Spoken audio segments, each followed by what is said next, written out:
It's a tradition like no other, the Masters. Jordan Spieth broke his winless streak last week. Can he win another major? And can Dustin Johnson defend his title from November when they last played the Masters? How's the course different during the traditional date in April? And who are the favorites? Justin Thomas? What about Jon Rahm? The azaleas are in bloom, and we've got Bob Herrig, the golf writer for ESPN.com from outside beautiful Butler Cabin, to talk to us about the Masters. I'm Rick Stroud of the Tampa Bay Times, along with producer Steve Versnick. Before we get to Bob from Augusta, Steve, the Rays stunk it up again. They lost the matinee 9-2 to the Red Sox. They've been swept now by Boston. They came into that series with a pretty good winning streak, at Fenway Park. But, man, there was just really – this was a disastrous series. And, they're off today before opening at home Friday against the New York Yankees. They certainly could use the day off. Look, Yarby's pitched. He started out okay, but, gave up some runs early. And then the defense, this is the thing that is, I think if you're a Rays fan, there's three things. They're not doing anything well right now. They're not pitching particularly well. We know that, except for Tyler Glasnow. And they're not catching the ball, which is really disturbing because pitching and defense go hand in glove. That's what the Rays formula has always been. And right now, at least, the offense is nowhere. And I know they got Kiermaier out. They got some injuries. But you put all that in a bundle, and you've got a 2-4 start, and they're every bit the 2-4 team they appear to be. Yeah, they've earned that 2-4 record. It's not it's not a fluke at all. Glasnow has pitched well. Everyone else, you kind of go, ooh. I mean, Yarborough's first start was good. Today was not. You and I were talking before we started recording, and I'm not panicked on the Rays because I trust that over the course of time, their projections, their numbers are probably going to be closer than not. I mean, that's just kind of the way baseball kind of does. You can't judge a season by a week. But I'm wondering if they have enough arms that are good enough. I mean, you've lost Morton and Snell off this staff that ate a lot of innings, and you're replacing them with guys like Waka and Hill and Archer and others, and Colin McHugh, and you're hoping that you're going to put those guys in the right positions to perform well. But there's no easy innings. It just doesn't feel like there's not a lot of 1, 2, 3 innings on the staff right now.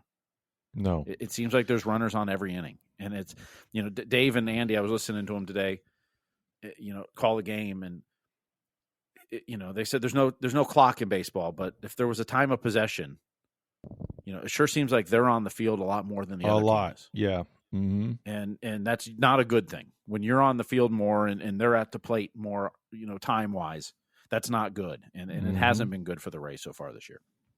Yeah, it does feel like they're not at the plate very much, as you mentioned, and that's because they're not hitting. They're not getting guys on. When they do, they're not getting them in. And it just this whole series they were unable to really turn it. It's a little like hockey when you're chasing. You don't score the first goal and then you start to press. We've seen the Lightning go through their spell, but at no juncture have they really outside of the opener. Meadows hits a home run. Glasnow pitches great. They're a bullpen, but blowing that lead the other night in the extra innings was tough. Well, 3 times. They blew it in the 9th, the 11th, and the 12th. Yeah, it was horrible, and it was horrific the way it went down. And then, of course, the misplay in right field. That ball probably should have been caught. Rosarena got turned around. There's nothing easy. The fielding isn't easy. Willie Adames, with a throwing error, but maybe a better first baseman helps them out. It's just so disjointed right now, and no one's playing well, and no one's swinging the bat particularly well. So it looks bad, and that's the way it can look. And you will have stretches like this every year. It's just when they come, in the first 6 games, and 4 in a row, that doesn't exactly breed confidence. Now, they could come home. They're going to raise 2 pennants on Friday. The Yankees are in town, so you can bet they'll be gunning for them. And maybe they'll feel them, they'll run the highlight film and say, hey, we're pretty good. I remember how that felt, and they'll go out there and they'll mash somebody. But the pitching is going to be the thing. It's always been the thing. And there's just a lot of hope, when you're hoping that Rich Hill has enough left in the tank at his age. When you're hoping that Chris Archer, that his second act will be better maybe than when he left, and he's coming off arm surgery. Colin McHugh has done virtually nothing. You don't have a closer, so you're hoping that Diego Castillo won't blow saves like he did the other day. So there's just a lot of hope, and it's not really production, and it's bad ball. I mean, it's, throwing the ball away, and just not playing sound baseball, getting picked off at times, like bad base running. They had mistakes the other night. So doesn't look good. They don't look like the American League champions. They're gonna have to remember who they are. And they're gonna have to, it's gonna take some leadership too. Like that was the other thing. You had guys like Charlie Morton who had been there, done that. He was the guy that was going to stop the losing streak, or he could get out of those jams if they got guys on base. There was a lot more confidence in who they were running out there. And of course, if you got a lead, you had that stellar closer. But I don't know. They don't. I know a lot of the faces are the same. They desperately need a first baseman. They're not hitting.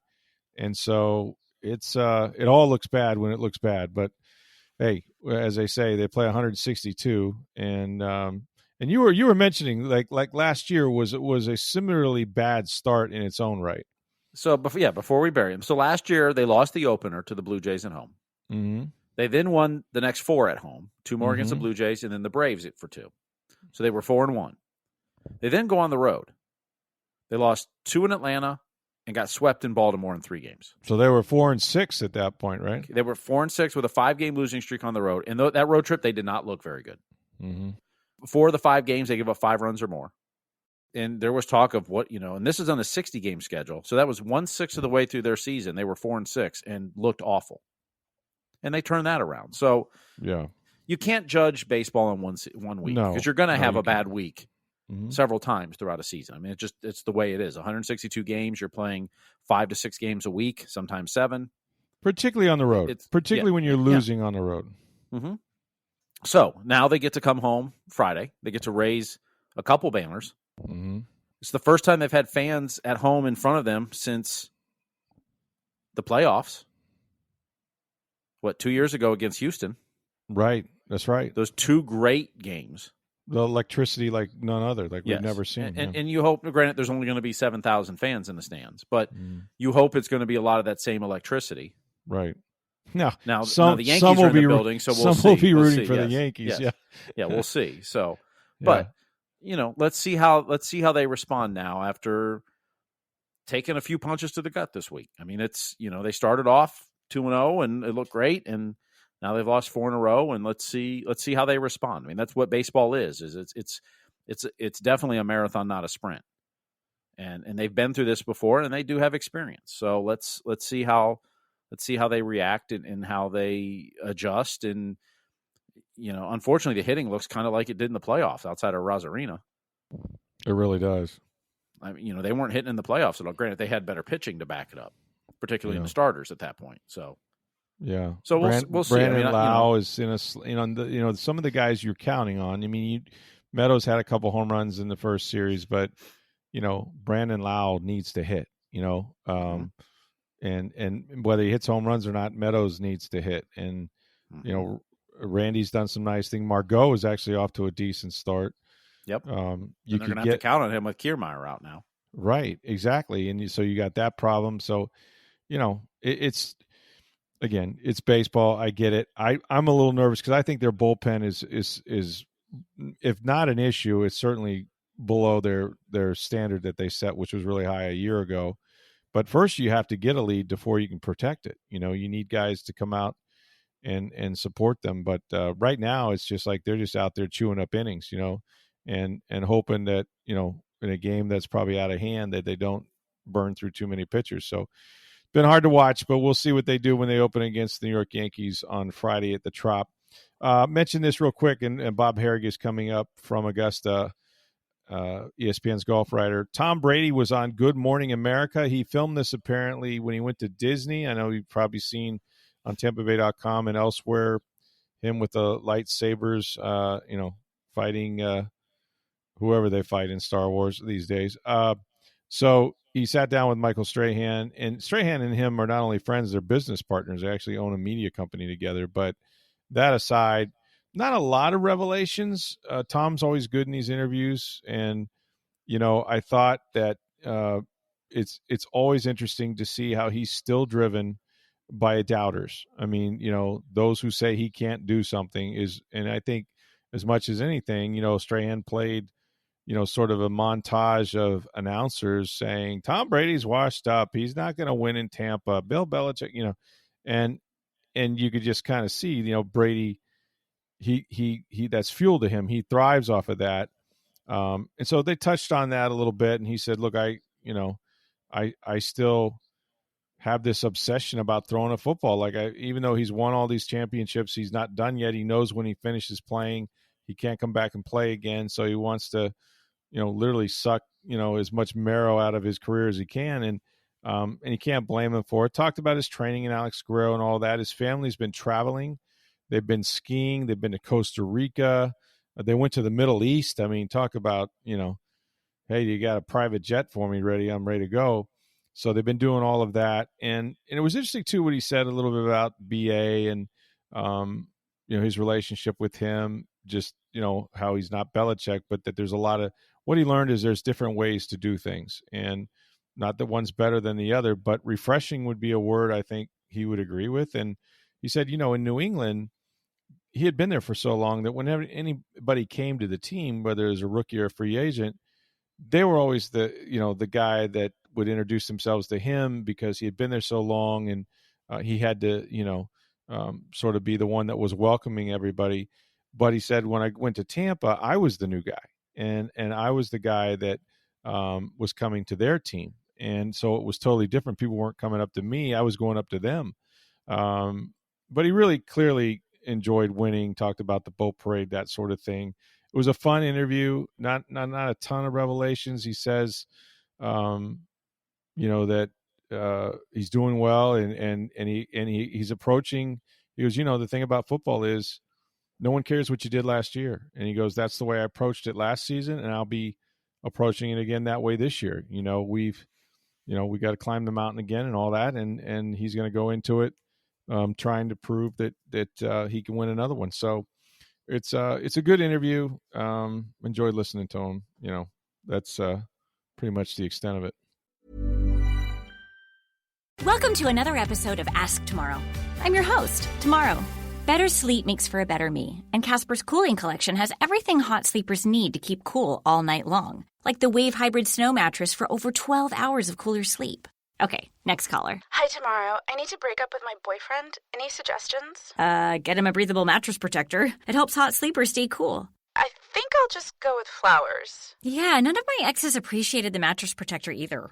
Casper, love your tomorrow.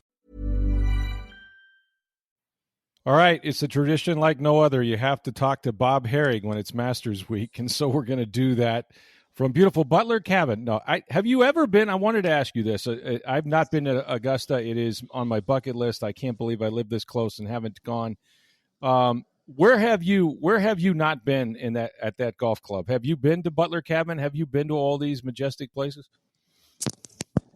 No, Rick, unfortunately, I have not. I've stood right outside it. I've stood right outside the Eisenhower cabin. Mm-hmm. I've stood out there forlornly, maybe hoping somebody would invite me in. No,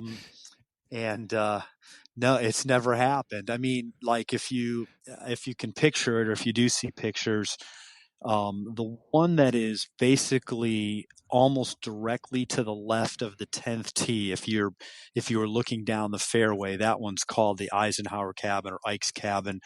And that's where President Eisenhower stayed when he came here. And it's bigger than the others because they had to outfit it for the Secret Service. It would probably be really cool to get a tour of that place. But I've asked players of their stories, like on the TVs, Masters highlights run on them.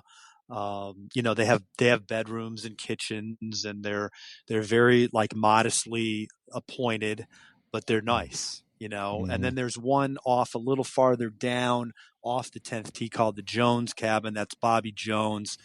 when he was alive, that's where he stayed whenever he was on property, and which was a lot. So, and then there's probably, I don't know, there might be 10 or 12 more. They're sort of back behind to the left of 10. And they all look like they've been there for 75 years. Even when they build new ones, they build them to look like the old ones. So no, I've never been there. I've been in the clubhouse many times now. During COVID, we're not allowed in there. I've been in the locker room. We're allowed in the locker room. The champions locker room is off limits to the media, but I've been invited in a couple times. So that's pretty cool. Other than that, obviously I've traversed probably every speck of the golf course over the years, and that never gets old. I can't imagine what that's like. And you've actually had an opportunity to play it too before, right? Yeah, I've been very fortunate 4 times, and that's the treat of all treats. Obviously, of course, it's like a first world problem. To play the Monday after you've worked at the Masters is like. It's like, you're sort of like, man, I couldn't be in a worse position to try to play golf and walk. Let's be honest. It is a haul. It's a hoof. Very, very hilly, way more hilly than TV makes it look.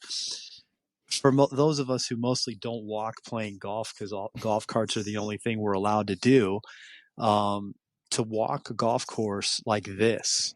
And then you're kind of nervous. I mean, you're like on this kind of sacred ground. You don't want to be chopping it all over the place. So, but believe me, I've played in like it rained the whole time. It's terrific no matter what. It's just really cool.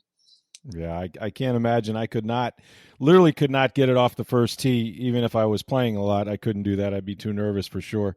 Let me ask you before we get started. Of course, one golfer that's not there will be Tiger Woods, and the whole world was, held its breath. When Tiger had the accident in California. I know not a lot is known about his condition, but it must be. He must be talked about this week as much as any week, right? 5-time Masters champion not being there seems weird. I saw where Fred Couples said something about that the other day. So what do we know just in general about Tiger's condition and how he's doing? And, I guess golf is the furthest thing maybe right now from where he's headed. Yeah, I mean, it probably is. Justin Thomas said today that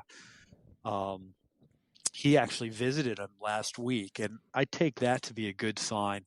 The fact that he would allow somebody to come see him, not that Justin Thomas is going to tell us everything about how he looked, but I think if it were, if it were so bad that that he wouldn't let somebody like that visit, somebody that's kind of, even though they're friendly, it might have been a while, so that's a good sign.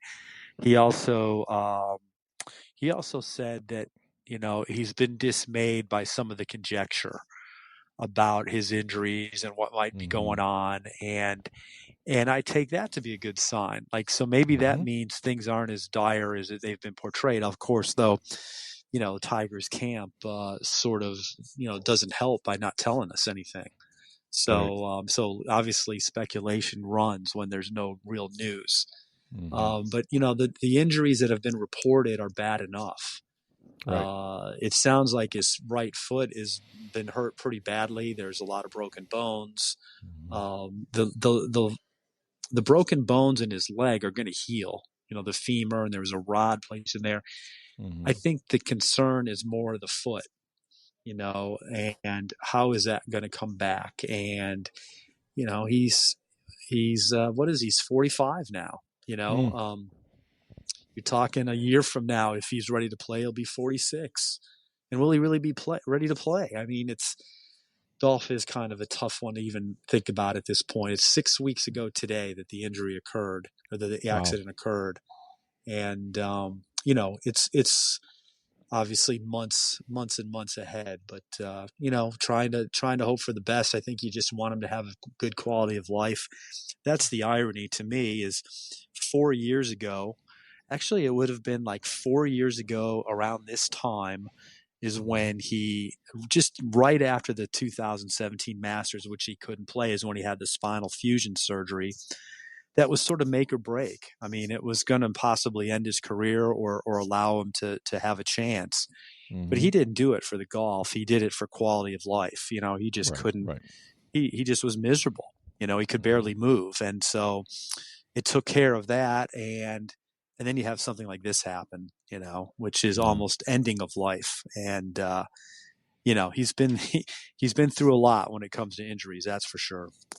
Yeah, certainly has, but he's gained perspective from that. I know he will in this instance. I wanted to ask you, and I promise we'll get to this week's Masters, but in golf in general, and look, you cover it for a living, so none of this has been normal, right, in terms of, you know, the lack of access, Zoom calls, all of that. We've all sort of experienced that. But for the players themselves, what was 2020 like in the sense that there were no fans for the most part, or very few. And, you know, golfers, even though they're singularly focused on every shot, they're performers. And I wonder, did it hurt some? Did it help others? What was the adjustment that they had to make being on the course without the galleries?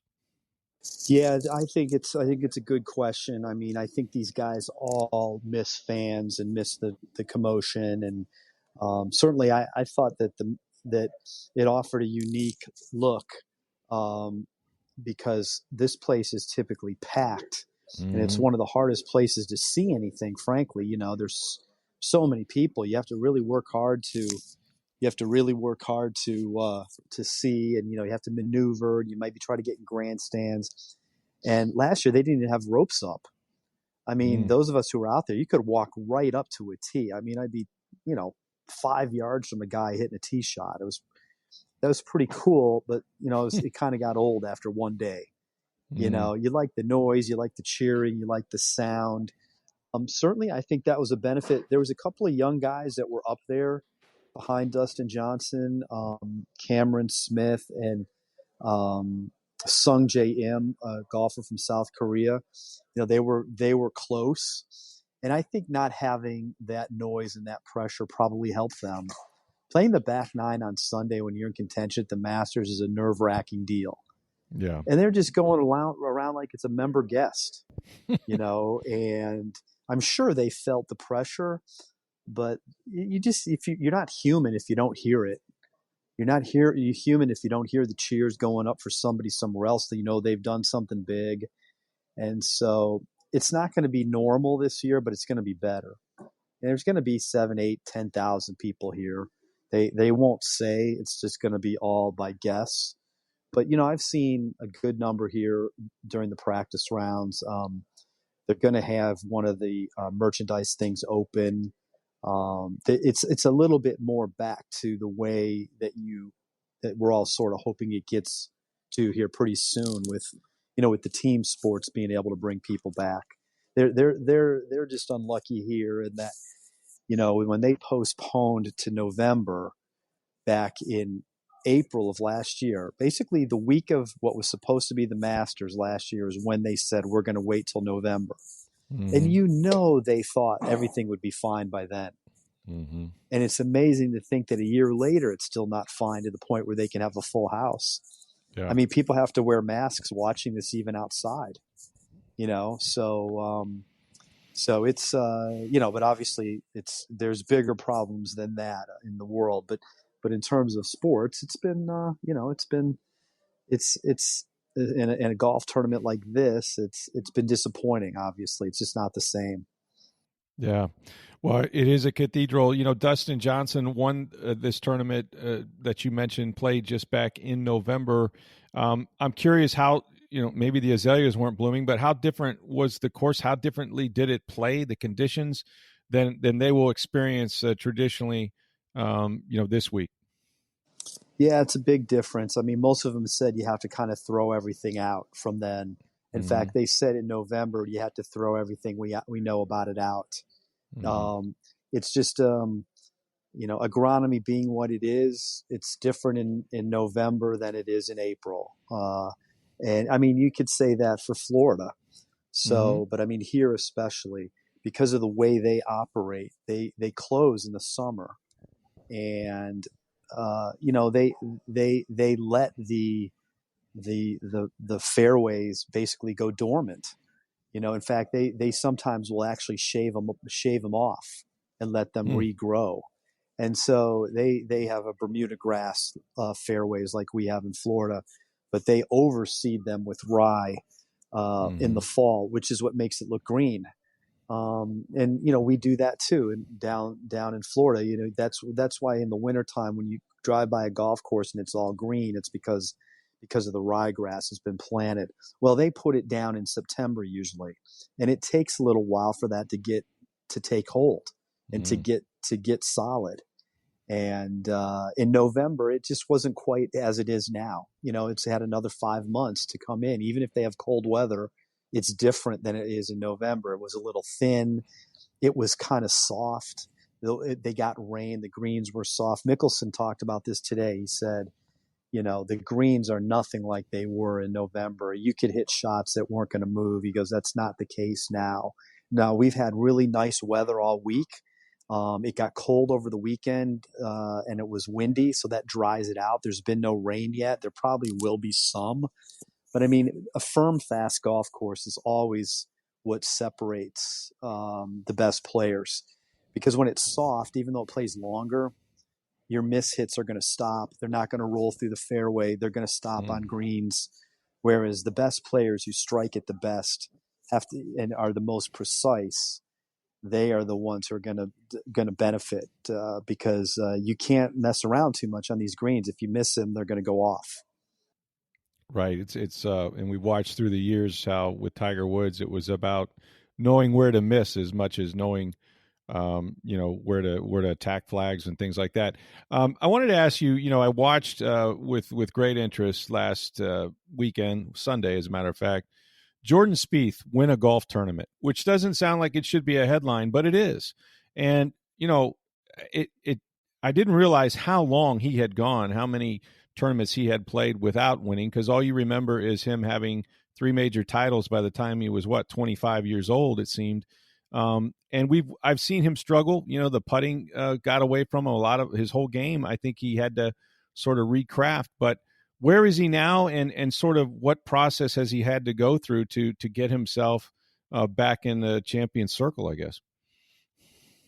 Yeah, I mean, it was a long time. I mean, he was number 1 in the world. He won 2 majors in 15. He contended in all 4.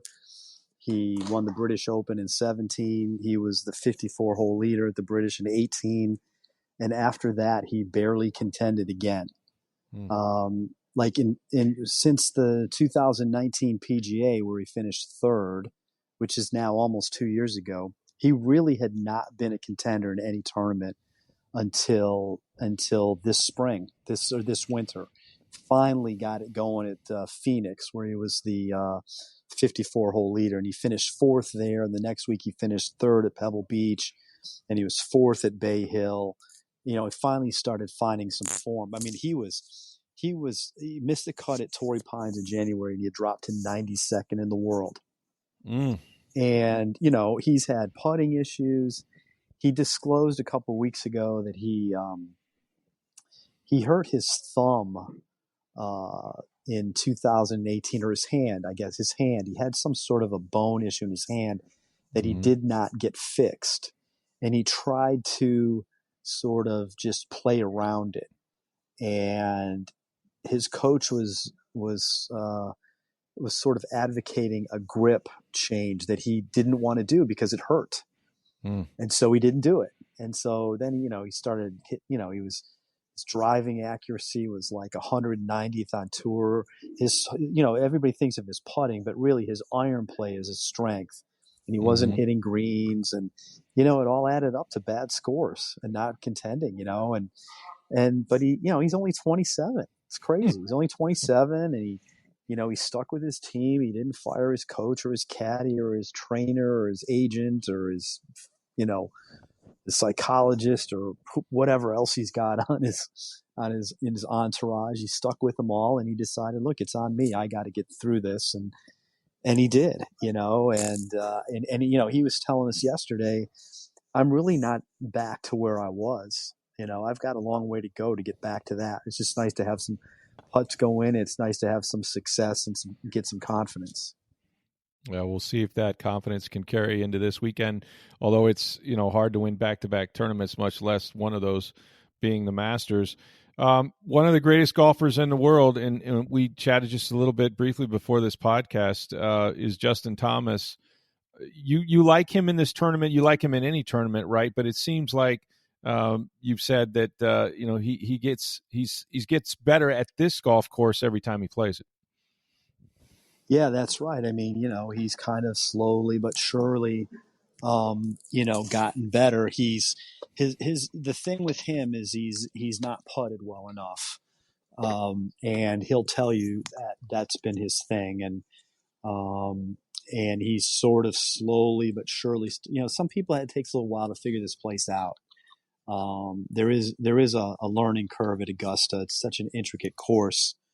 That sometimes it takes a little time. There's a reason why first timers usually don't win. In fact, it's been very rare.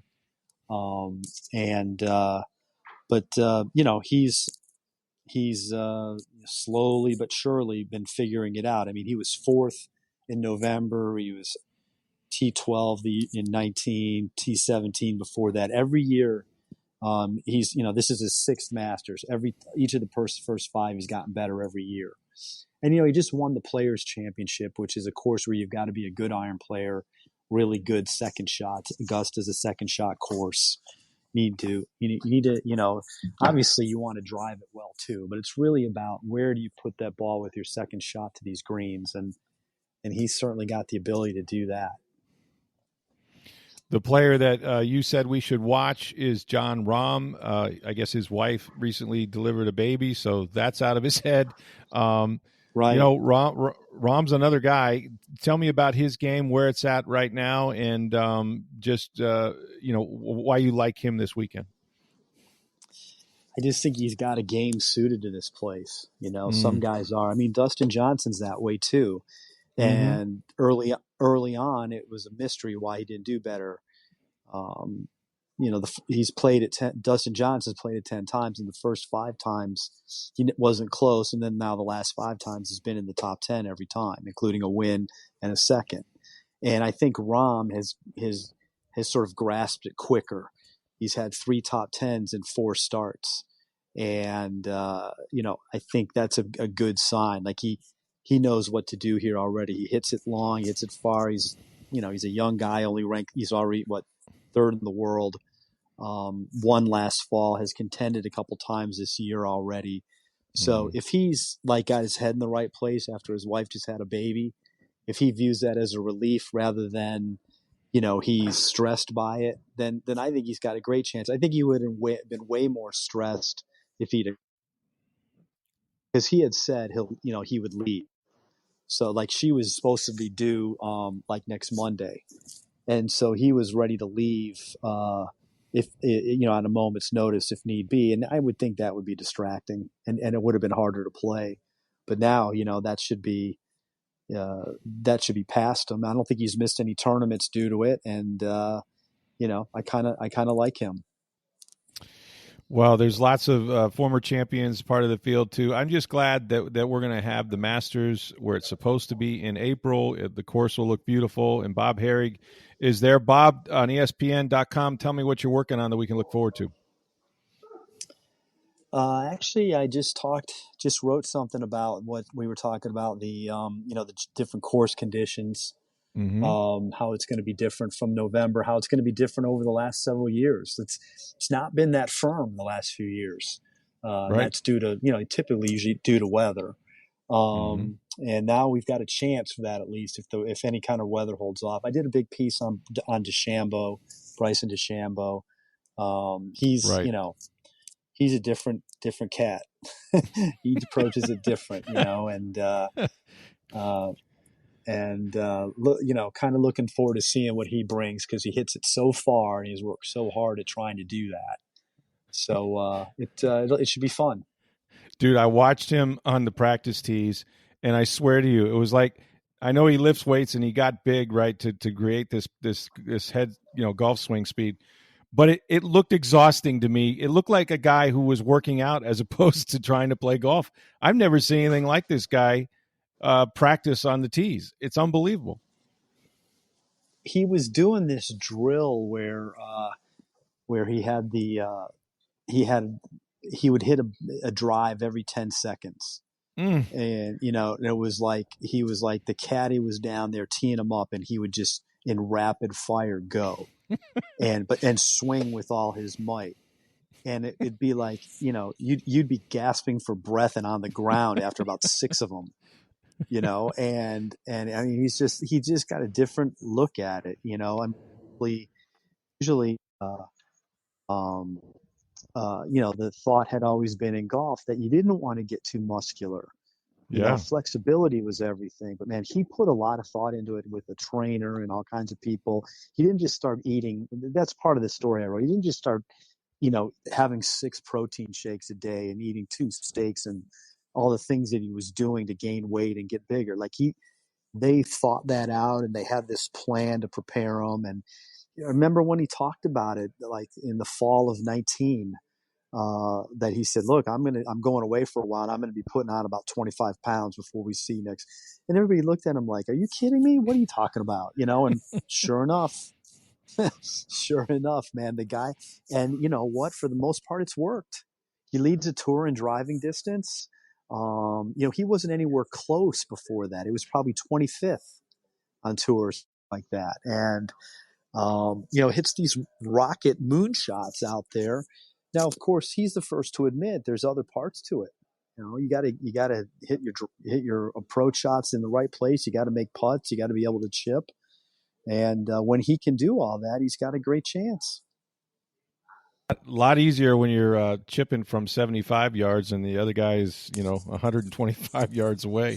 But no question. It's been fascinating to watch. He's Bob Herrig. You can read him on ESPN.com and a good friend. Bob, thanks so much. Enjoy your week at the Masters. Thanks, Rick. Take care. My thanks to Bob Herrig. The Rays are off today. As we mentioned, they will open against the Yankees on Friday. The Lightning are at Columbus again. If they can snap their 2-game losing streak, they've lost 5 out of 7.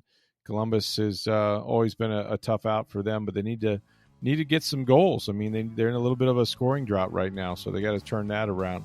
And on tomorrow's podcast, my former radio partner Tom Jones will join us for Friday. So for Steve Versnick, I'm Rick Stroud of the Tampa Bay Times. Have a great day, everybody.